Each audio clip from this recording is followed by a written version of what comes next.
He actually said it, point blank, to my face. Don't be that at the wedding. Did he really just say that? What would you have done? Okay, let me paint you a picture.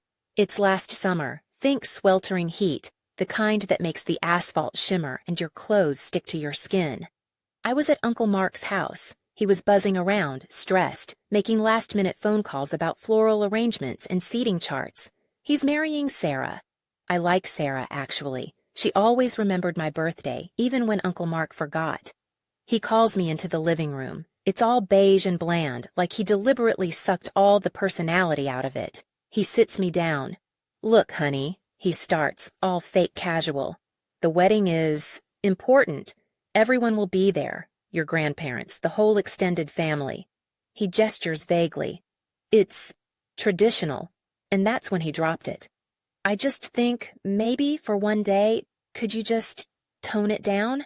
With, He made a weird gesture like he was miming putting on a rainbow-colored clown wig. My stomach dropped.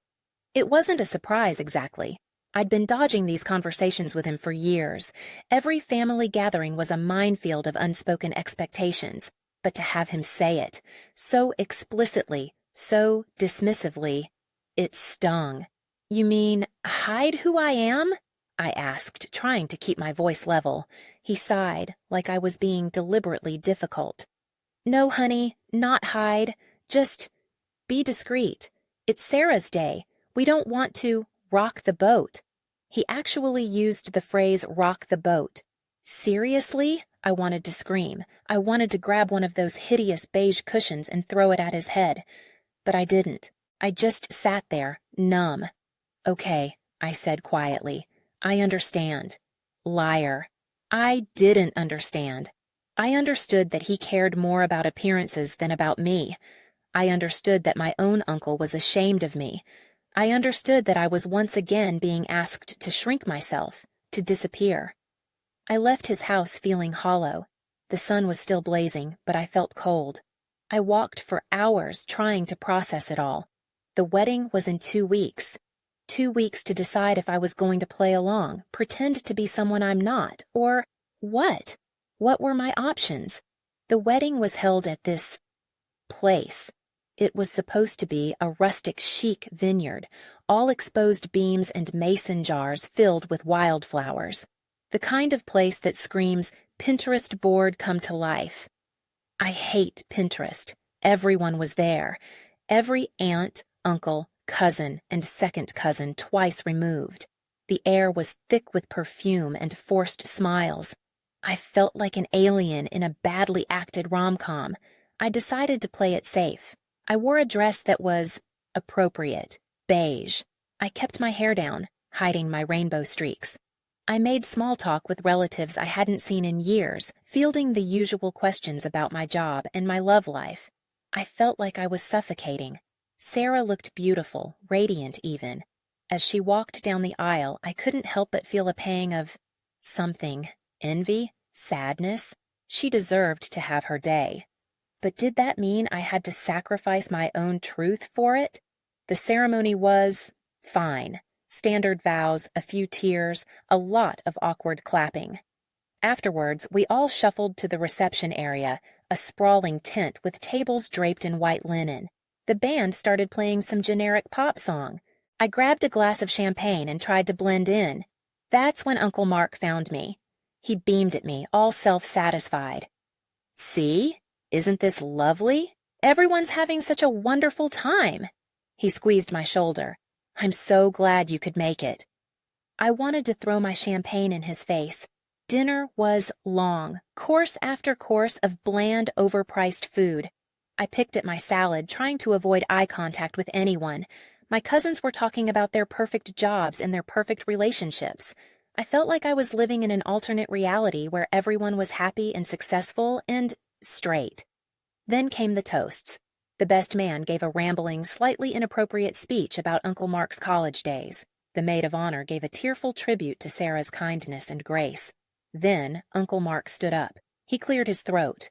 And now, he said, looking directly at me, I'd like to invite my niece, my name, to say a few words. My heart stopped. What? He knew. He knew how uncomfortable I was, how much I was struggling to keep my true self hidden, and he was putting me on the spot, in front of everyone. I froze. I looked at Sarah, who was smiling encouragingly. I looked at my parents, who looked nervous. I looked at Uncle Mark, who looked expectant. My mind was racing. What do I say? Do I play it safe? Do I offer a generic, meaningless toast about love and happiness? Or do I... I walked up to the microphone. The room went silent. All eyes were on me. I could feel my hands shaking. I glanced at Sarah again. She looked genuinely happy, and that's when it struck me. I had to speak up, if not for me, then for her. She deserved to know the truth about the family she was marrying into. Hi, everyone, I started, my voice trembling slightly. I wasn't really prepared to give a toast. Uncle Mark kind of sprung this on me. I forced a smile. A few people chuckled. But I do want to say something that's been on my mind for a long time. I paused. I reached into my purse. I pulled out a folded piece of paper. It was the letter I had written years ago, the letter I had never sent. My coming out letter. My hands were shaking so badly I could barely hold the paper. I looked at Uncle Mark. His smile had vanished. He looked worried. Good. This is a letter I wrote a while ago, I said, my voice gaining confidence. It's about me, about who I am. I unfolded the letter. The paper crinkled in the silence. I took another deep breath. Dear family, I began, reading from the letter. I'm writing this because there's something important I need to tell you, something I've been hiding for a long time. I'm gay. The room went silent. You could have heard a pin drop. I kept reading. I know this might be a surprise to some of you, maybe even a shock, but it's the truth. It's who I am, and I can't hide it anymore. I paused, looking up from the letter. My parents looked like they were about to faint. My grandparents looked confused. My cousins looked intrigued. Uncle Mark was red in the face. He opened his mouth to say something, but I cut him off. I know some of you might not understand, I continued, reading from the letter. You might not approve, but I hope you can at least accept me for who I am, because this is me. This is the real me, and I'm tired of pretending to be someone I'm not. I kept reading. I talked about my struggles, my fears, my hopes. I talked about the pain of having to hide my true self. I talked about the joy of... By the time I finished reading, I was in tears. The room was silent. No one moved. No one spoke. Then Sarah stood up. She walked over to me. She took my hand. Thank you, she said softly. Thank you for being honest. She squeezed my hand. Then she turned to face the rest of the room. I love Mark, she said, her voice clear and strong. But I also love my name. And I love everyone in this family. And I want everyone to be themselves, to be happy, to be proud of who they are. She looked at Uncle Mark. If that's a problem for anyone, she said, then maybe this isn't the right family for me. The room erupted. People started talking at once. My parents rushed over to hug me. My grandparents looked bewildered but supportive. My cousins were cheering. Uncle Mark stood there, speechless. His face was still red, but now there was a flicker of something else in his eyes. Regret? Shame? I couldn't tell. The rest of the wedding was a blur. People came up to me to offer their support, their apologies, their congratulations. Even some of the more conservative relatives seemed to be thinking. Uncle Mark avoided me for the rest of the night. I didn't care. I had said my piece. He apologized. He said he was wrong. He said he was proud of me. I didn't believe him. Not entirely. But it was a start. Slowly but surely. My parents became more accepting. My grandparents started asking questions. Even Uncle Mark started to try. It wasn't perfect. There were still awkward moments, still misunderstandings, but it was progress, and that's all I could ask for. Looking back, I'm still not sure if I did the right thing. Was it selfish to hijack Sarah's wedding like that? Was it fair to put her in such an awkward position? But I also know that I couldn't have kept silent any longer. I had to speak my truth. I had to be myself, even if it meant causing a little chaos. And you know what? It was worth it, because now I can... It's been a few years since the wedding. Uncle Mark and Sarah are still happily married. They even have a little boy now. And I'm doing okay. I'm a writer now. I write about my experiences, about my struggles, about my triumphs. I write about being queer, about being a woman, about being me. And you know what the best part is? People are listening. People are reading my words and saying, me too. I recently published my first novel, a young adult coming-of-age story about a girl struggling to accept her identity. It became a bestseller. I'm not saying this to brag. I'm saying this because it's proof that things can change, that you can find your voice even when everyone is telling you to be quiet. So, what do I want you to take away from this story? I want you to know that you're not alone, that there are other people out there who feel the same way you do, that it's okay to be different, that it's okay to be yourself. And I want you to know that you have the power to change the world, one word at a time, one story at a time, one act of courage at a time. And now, I have a question for you. If you were in my shoes, would you have read the letter? Would you have risked everything to speak your truth? What would you choose? Revenge or forgiveness? Write what you would choose in the comments. Like this video and subscribe if you want to hear more stories like mine. Sometimes I wonder if Uncle Mark ever really understood what I said that day, if it truly sunk in, past the embarrassment and the awkward silences. I picture him, years later, maybe rocking his son to sleep, thinking back to that wedding, that moment. Does he wince? I really do. It would make all the years of tiptoeing around him, of editing myself into a bland, palatable version, worth something. I remember one Christmas before the wedding incident, I brought my girlfriend, Sarah. We'd been together for almost a year, and the air in Uncle Mark's house that day felt thick with unspoken disapproval. He kept calling her your friend, even after I'd corrected him, politely several times. Sarah, being the amazing person she is, tried her best to charm everyone. She brought a homemade apple pie, told funny stories, even complimented Aunt Carol's hideous Christmas sweater. But it was no use. Uncle Mark remained stiff and distant. He barely made eye contact with Sarah, and when he did, it was with this pitying look, like he was sorry for her, as if being with me was some kind of unfortunate affliction. After dinner, Sarah and I went for a walk. The snow was falling softly, blanketing everything in a layer of white. We walked in silence for a while, the only sound our footsteps crunching in the snow. "He doesn't like me, does he?" Sarah said. I sighed. "It's not you," I said. "He's just complicated." "Complicated how?" she asked. I hesitated. I didn't want to burden her with my family drama, but she deserved the truth. "He's not very accepting," I said, "of people like us." Sarah stopped walking. She looked at me, her eyes filled with concern. "He's homophobic?" she asked. I nodded. "Pretty much." She wrapped her arms around me. "I'm so sorry," she said. "You deserve better than that." I hugged her back tightly. "I know," I said. "I just wish he could see how amazing you are." We stood there for a long time, just holding each other, the snow falling around us. I remember thinking, this is it. This is why I have to fight. For Sarah, for myself, for all the other people who are told they're not good enough. That Christmas walk was a turning point.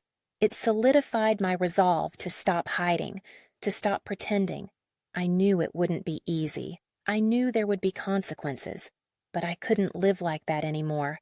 I couldn't keep sacrificing my happiness for the sake of someone else's comfort.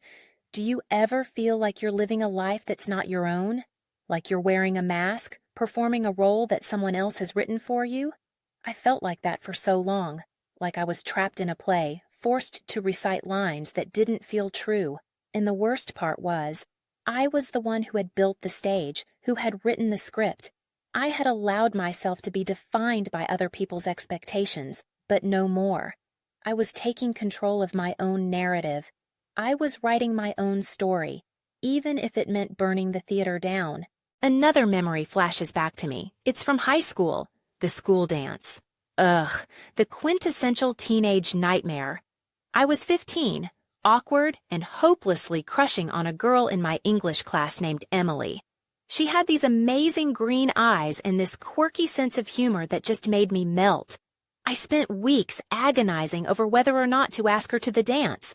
I practiced my casual invitation in the mirror 100 times. We were in the library, surrounded by towering stacks of books. I remember the smell of old paper and the hushed whispers of other students. I walked over to her table, my heart pounding in my chest. "Hey, Emily," I said, trying to sound nonchalant. "Hey, my name?" she said, smiling at me. My stomach flipped. "So, the dance is tomorrow," I stammered. "Yeah," she said. "Are you going?" I took a deep breath. "I was wondering, would you maybe want to go with me?" She paused for a moment. Then she said, "Oh, I'm already going with someone." My heart sank. "Oh," I said, trying to hide my disappointment. "Okay, no problem." I turned to walk away, feeling like the biggest loser in the world. But then she said, "But maybe we could hang out sometime, just the two of us?" My heart leaped. "Really?" I asked, my voice full of hope. "I'd like that." We exchanged numbers, and I walked out of the library feeling like I was floating on air. I didn't get to go to the dance with her, but I got something even better. I got her. And for a while, we were inseparable. We spent hours talking, laughing, and dreaming about the future. I thought I was in love. But then, one day, she told me she couldn't see me anymore. Her parents had found out about us. They didn't approve. They told her she had to break up with me. I was devastated. I felt like my world was falling apart. I remember crying for days, feeling like I would never be happy again. That experience taught me a valuable lesson. It taught me that not everyone is going to accept you, that some people will try to tear you down, to control you. But it also taught me that you can't let them win. You have to keep fighting for what you believe in. You have to keep being yourself, no matter what. It's still hard, though. I can't pretend it's not. Sometimes I still feel that old fear creeping in, that voice in my head whispering, "Be careful. Don't rock the boat." But then I remember Sarah's face, and Emily's green eyes, and all the other people who have been silenced, who have been told to hide, and I know I can't give up. I have to keep speaking out, keep fighting for a world where everyone can be themselves, without fear. Do you ever wonder what your legacy will be? What will people remember about you when you're gone? I used to think I wanted to be famous, to be rich, to be powerful. But now I realize that what I really want is to make a difference, to leave the world a little bit better than I found it. And maybe, just maybe, I'm on my way. I remember one time I was at a coffee shop working on my novel. It was one of those trendy places, all exposed brick and Edison bulbs. The kind of place where everyone is glued to their laptops pretending to be super productive. I was sitting at a small table in the corner, trying to focus on my writing, but I kept getting distracted by the conversations around me.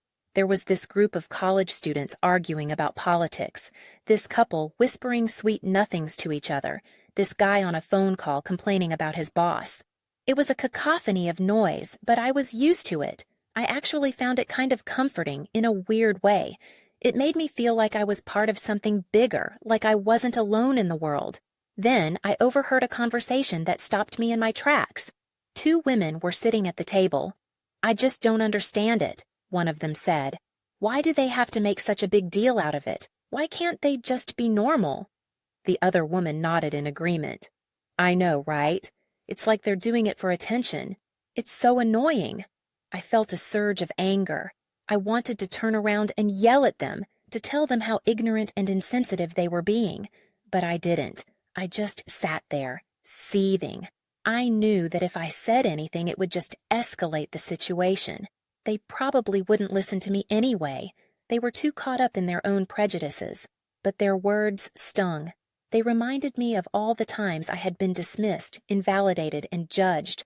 They reminded me of all the people who refused to see me for who I truly am. I closed my laptop and packed up my things. I couldn't stay there any longer. I needed to get out, to breathe, to remind myself that there are still good people in the world. I walked to the park, found a quiet bench under a tree, and just sat there for a while, watching the leaves rustle in the wind. I thought about Emily and Sarah and all the other people who had shown me kindness and compassion. I thought about my readers who had embraced my stories and my voice. I thought about myself and how far I had come, and I realized that those two women in the coffee shop didn't matter. Their opinions didn't define me. Their ignorance didn't diminish my worth. I was still me. I was still strong. I was still fighting. And that's all that mattered. What do you do when you encounter hate? Do you fight back? Do you ignore it? Do you try to educate? It's a tough question, and there's no easy answer. I think it depends on the situation, on your own emotional state, on the energy you have to give. Sometimes, the best thing you can do is walk away, to protect yourself, to preserve your sanity. But sometimes you have to stand up and speak out, to challenge the hate, to show the world that you won't be silenced. I still don't know the perfect answer.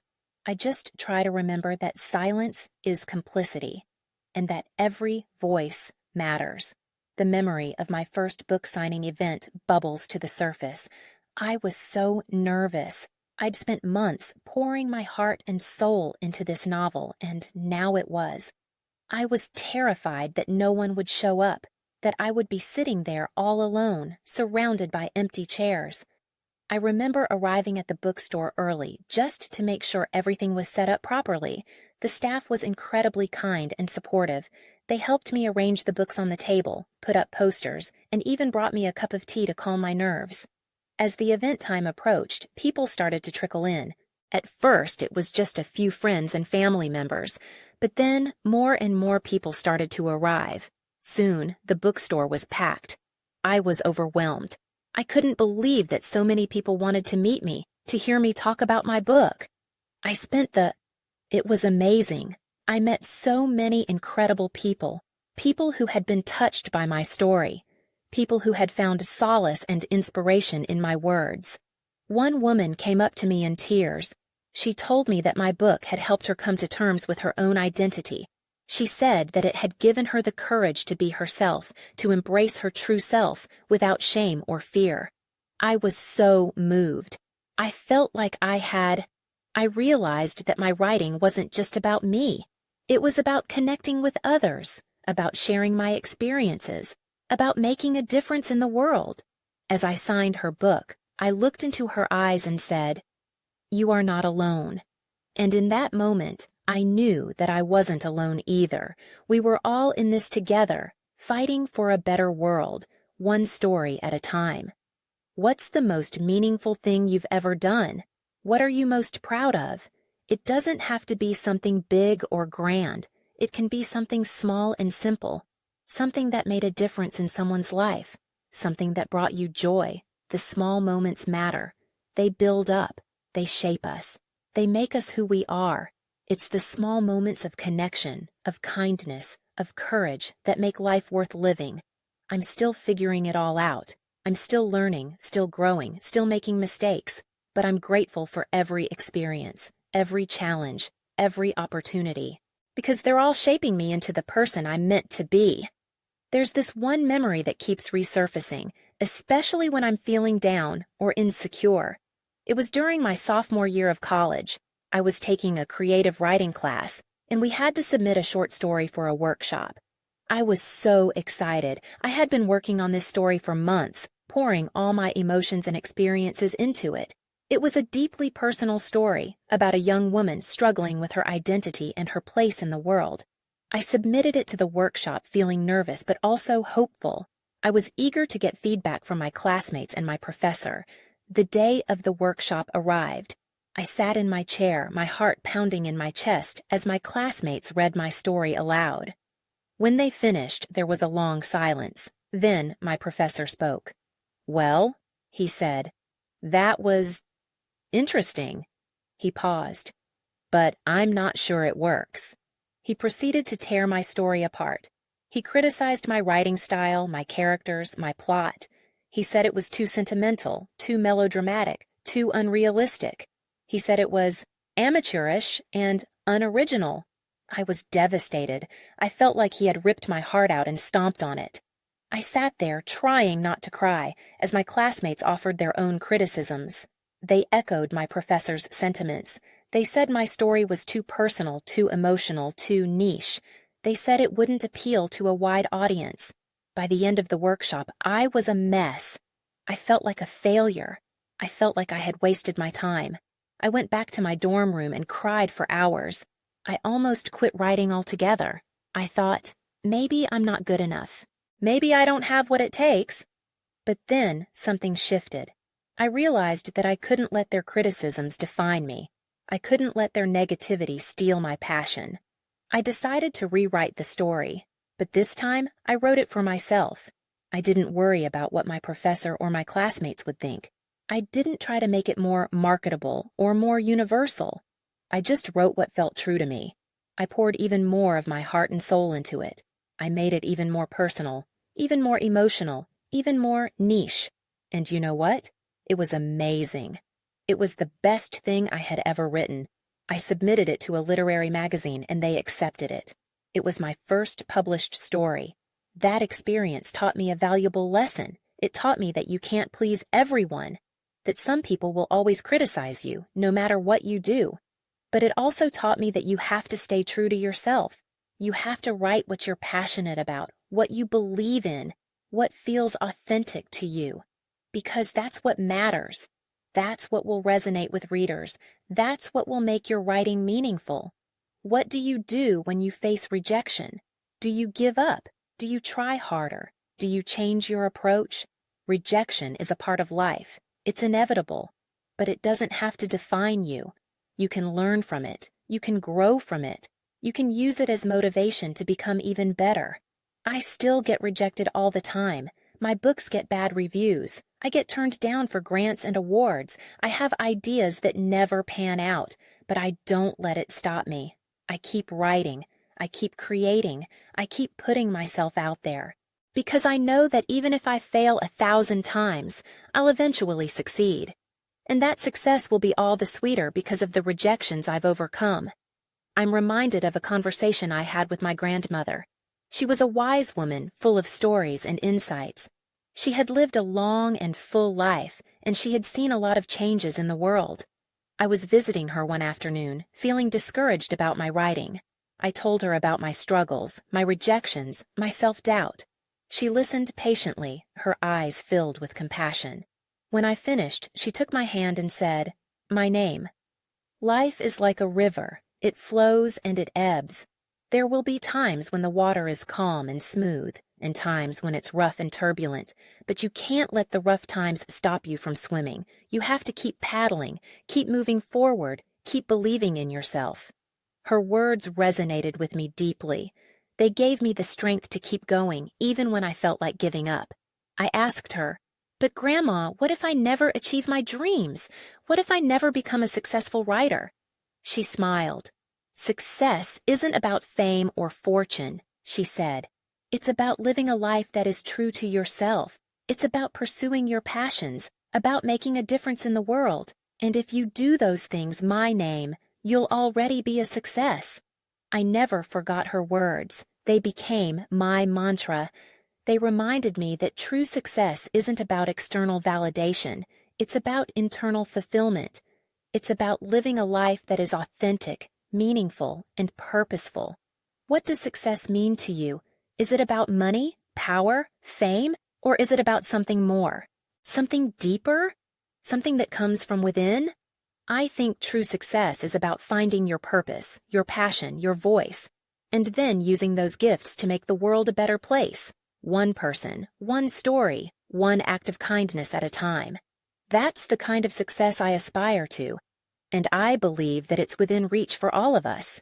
The image of the old treehouse from my childhood comes to mind.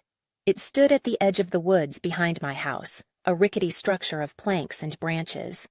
It was my sanctuary, my escape, my secret hideaway. I spent countless hours in that treehouse, reading books, writing stories, dreaming of faraway lands. I remember the smell of pine needles and damp earth. I remember the sound of the wind rustling through the leaves. I remember the feeling of being completely alone, yet completely connected to the world. That treehouse was where I discovered my love of stories. It was where I learned to use my imagination. It was where I found my voice. I used to climb up there with my notebook and pen and write for hours. I wrote about everything and anything. I wrote about my family, my friends, my dreams, my fears. I wrote about imaginary worlds filled with magic and adventure. I didn't care if my stories were good or bad. I just loved to write. It was my way of making sense of the world, of processing my emotions, of expressing myself. The treehouse was also where I learned about friendship. My best friend, Sarah, lived. We spent almost every day together. We climbed trees, built forts, played games, and shared our secrets. We were inseparable. The treehouse was our special place. We would climb up there and talk for hours about everything and anything. We talked about our crushes, our problems, our hopes, our fears. We supported each other, encouraged each other, and loved each other unconditionally. One day, Sarah moved away. Her family had to relocate for her dad's job. I was devastated. I felt like I had lost a part of myself. I remember going to the treehouse that day and crying for hours. I wrote a story about Sarah, about our friendship, about the pain of saying goodbye. It was the most difficult story I had ever written, but it was also the most cathartic. Writing that story helped me cope with my grief. It helped me remember the good times. It helped me keep Sarah alive in my heart. The treehouse eventually fell apart. The wood rotted, the branches snapped, and the structure collapsed. It was a sad day when I saw it lying in ruins, but I knew that the memories of the treehouse would last forever. They would always be a part of me. They would always remind me of my childhood, my passions, my friendships, and that's why I write. I write to keep those memories alive. I write to share my stories with the world. I write to connect with others. I write to make a difference. Do you have a special place? A place where you feel safe, comfortable, and inspired? A place where you can be yourself without judgment or fear? If you don't, I encourage you to find one. It can be a physical place, like a park, a library, or a coffee shop, or it can be a mental place, like a memory, a dream, or a feeling.